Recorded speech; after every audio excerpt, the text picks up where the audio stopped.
Hello बच्चों, एक बार फिर स्वागत है आप सभी का आपके अपने YouTube चैनल के स्टडी पॉइंट में। बच्चों, आज हम कक्षा 8 के अंग्रेजी के वर्कबुक के असेसमेंट 7 का अध्ययन करेंगे। तो बच्चों, अब हम शुरू करते हैं असेसमेंट 7 का पहला प्रश्न।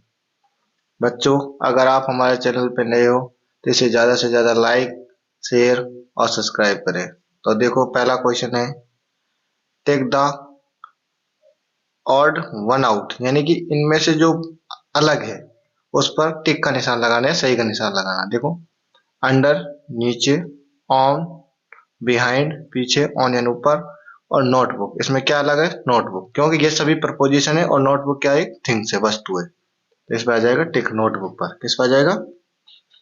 नोटबुक। फिर दूसरा है, I am in your bathroom, मैं आपके कहाँ रहती हूँ? बाथरूम में रहती हूँ। और I help you clean your teeth, और मैं किस में सहायता करती हूँ? आपके दांतों को साफ करने में सहायता करती हूँ। वाट आई एम, यानी कि मैं क्या हूँ?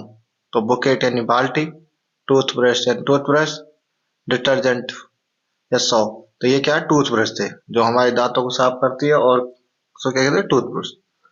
वाट, अगला question, watt will a bus conductor ask you on a bus, यानी कि जब आप एक बस कंडक्टर से क्या पूछ सकते हो जो आप बस में जाते हो?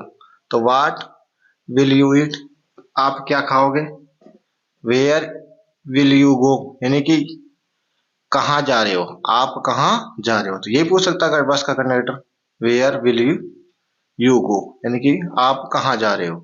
फिर अगला question, take the correct preposition to complete the sentence, यानी कि आपको सही प्रपोजिशन पर निशान लगाना है और वाक्य को पूरा करना है। देखो, माई फुट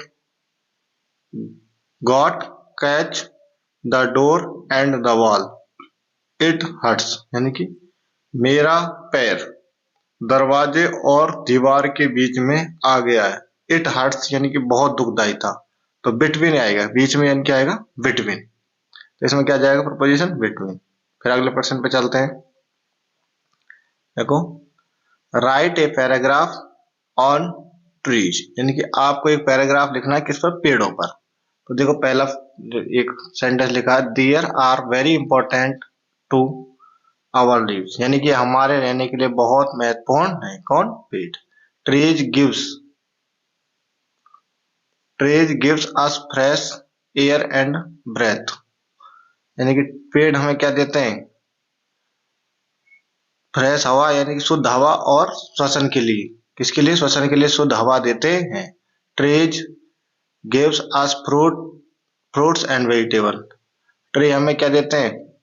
फल देते हैं और सब्जियां देते हैं। Trees gives us would, paper and medicine, यानी कि पेड़ हमें क्या देते हैं? लकड़ी देते हैं, पेपर बनाने के काम आते हैं, और मेडिसिन देते हैं, दवाइयां बनाई जाती हैं। फिर अगला है, ट्री गिव अस शेड, और ट्री हमें क्या देते हैं? हाँ, छाया देते हैं। अब आपको अगला लिखना है, right 5 lines on the given image, यानी कि आपको क्या दे रखा है? एक चित्र दे रखा है, इसको देखते हुए और आपको क्या लिखनी है? 5 लाइन लिखनी है। देखो, दिस इज ए फार्म, यानी कि ये क्या है? खेत है, फार्म है। Cow is grazing in a field, यानी कि गाय क्या खा रही है? खेत में चारा खा रही है, चर रही है, घास खा रही है। मस्टर्ड फील्ड आर वेइंग, यानी कि मस्टर्ड यानी सरसों की खेती क्या करी? लहरा रही है। तो ये पीले पीले दिख रहे हैं, तो क्या है? सरसों की खेत है। A boy and a farmer are running on the road, और एक लड़का और एक किसान क्या कर रहे हैं? रोड पर दौड़ रहे हैं। तो बच्चों, फिर आगे चलते हैं हम। अगला प्रश्न है 7वां, use the following words in your own sentence, यानी कि आपको इन शब्दों का उपयोग करके स्वयं वाक्य बनाने हैं। जैसे रेन ड्रॉप्स, बरसात की बूंदें, rain drops have left spots on the window, बरसात की बूंदों ने खिड़की पर क्या छोड़ दिया? दाग छोड़ दिए। लेफ्ट यानी छोड़ दिया, स्पॉट यानी धब्बे।